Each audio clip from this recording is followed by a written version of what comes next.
नमस्ते प्रणाम। मेरे यूट्यूब चैनल पे आप लोग का स्वागत है। और देखिए हम लोग ना एक बहुत सुंदर सा नाच कहरवा गीत सुना रहे हैं।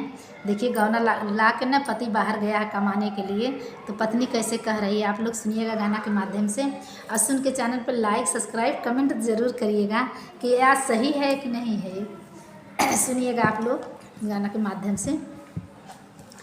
जिया जरा वह देवरा, जिया जरा वह देवरा, सैया गईले मोर कमाए। जिया जरा वह देवरा, सैया गईले मोर कमाए। जिया जरा वह देवरा, जिया जरा वह देवरा, जिया जरा वह देवरा, सैया गईले मोर कमाए। जिया जरा वह देवरा, सैया गईले मोर कमाए। जिया जरा वह देवरा, आग लगे सैया तोहरा बाहर के कमाइया हो, बाहर के कमाइया।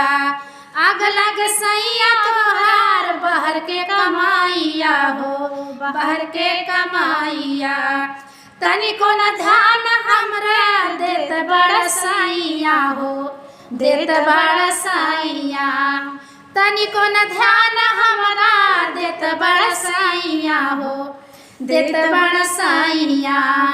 अरे चढ़ली जवानिया, अरे चढ़ली जवानी चनिया काटे देवरा, सैया गईले मोर कमाए। जिया जरा वह देवरा, सैया गईले मोर कमाए। जिया जरा वह देवरा, जिया जरा वह देवरा, जिया जरा वह देवरा, सैया गईले मोर कमाए। जिया जरा वह देवरा, सैया गईले मोर कमाए। जिया जरा वह देवरा।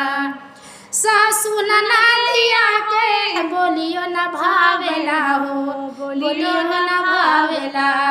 सासु ननदिया के बोलियो न भावेला हो, बोलियो न भावेला।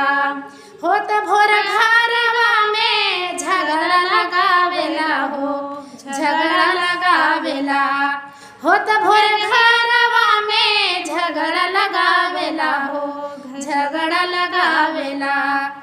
देवरा बेदर्दी, देवरा बेदर्दी न माने कहना, सैया गईले मोर कमाए। जिया जरा वह देवरा, सैया गईले मोर कमाए। जिया जरा वह देवरा, जिया जरा वह देवरा, जिया जरा वह देवरा, सैया गईले मोर कमाए। जिया जरा वह देवरा, सैया गईले मोर कमाए। जिया जरा वह देवरा, सैया गईले मोर कमाए। जिया जरा वह देवरा।